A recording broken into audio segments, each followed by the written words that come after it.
Assalamualaikum warahmatullahi wabarakatuh. Halo teman-teman semuanya. Kami di sini dari kelompok 6 ingin mempresentasikan hasil kerja kelompok kami, yaitu dengan materi merancang dan menerapkan penggunaan metode pembelajaran IPS SD yang berlandaskan pendekatan ekspositori dengan dosen pengampu Ikhwan Firmansyah MPD. Di sini kelompok 6 terdiri dari 4 anggota. Yang pertama ada Aisatil Kamila, dan yang kedua ada Ruka Ruski Mohania, dan yang ketiga ada Nyuransi Tribudiarti, dan yang keempat ada Muhammad Wasil. Jadi buat teman-teman yang belum tahu apa sih pendekatan ekspositori itu, jadi di sini pendekatan ekspositori adalah pendekatan yang menekankan pada pengolahan materi pelajaran yang telah jadi atau siap disampaikan kepada peserta didik.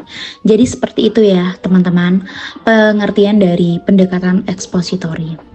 Dan di sini ada cara merancang penggunaan metode pembelajaran IPS di SD berlandaskan pendekatan ekspositori. Yang ke-1 ada persiapan, dan yang kedua ada penyajian, dan yang ketiga ada menghubungkan, dan yang terakhir ada menyimpulkan. Yang pertama yaitu persiapan.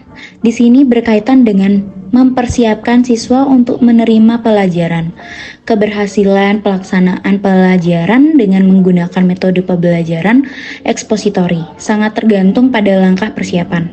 Tujuan yang ingin dicapai dalam melakukan persiapan adalah mengajak siswa keluar dari kondisi mental yang pasif, membangkitkan motivasi dan minat siswa untuk belajar, merancang dan mengunggah rasa ingin tahu siswa, menciptakan suasana dan iklim pembelajaran yang terbuka.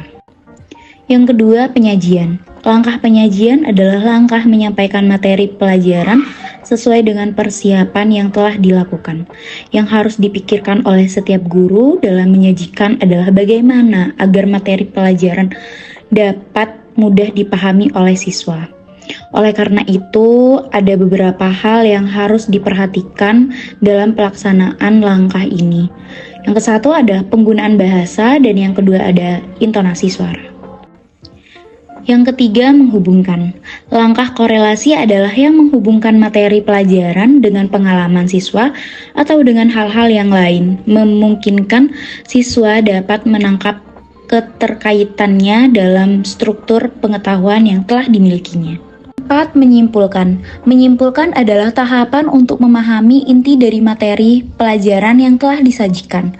Menyimpulkan berarti pula memberikan keyakinan kepada siswa tentang kebenaran suatu paparan. Dengan demikian, siswa tidak merasa ragu lagi akan penjelasan guru.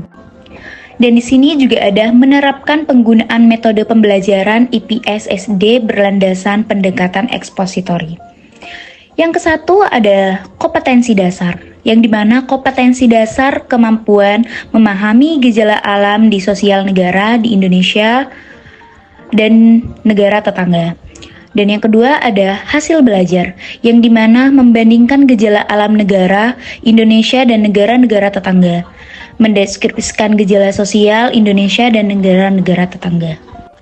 Yang ketiga ada materi pokok, yang dimana materi pokok gejala alam dan sosial Indonesia dan gejala tetangga. Dan yang keempat ada indikator, yang dimana menunjukkan pada peta letak dan nama negara-negara tetangga Indonesia, membandingkan ciri-ciri gejala alam Indonesia dengan negara-negara tetangga, membandingkan ciri-ciri gejala sosial di Indonesia dengan negara tetangga, memberi contoh sikap waspada terhadap gejala sosial di Indonesia. Dan di sini juga ada dalam memilih fase materi perlu memperhatikan sumber serta fasilitas yang tersedia. Apapun langkah-langkahnya adalah sebagai berikut. Yang pertama, melakukan kegiatan pendahuluan, yang dimana menjelaskan tujuan pembelajaran, mengemukakan pokok-pokok materi, memberikan persepsi. Misalnya, guru bertanya, siapa yang pernah mencari kota Bangkok dan Singapura? Dalam di negara apa kota Bangkok dan kota Singapura? Selanjutnya, guru menjelaskan letak kota Bangkok dan Singapura. Dan yang kedua ada menyajikan bahan pelajaran, yang dimana untuk menyajikan bahan di atas guru menggunakan peta Asia Tenggara, dijelaskan letak negara-negara di Asia Tenggara dan ibu kotanya masing-masing. Setelah itu dijelaskan ciri-ciri gejala alam di Indonesia dibandingkan dengan gejala alam di negara-negara Asia tetangga.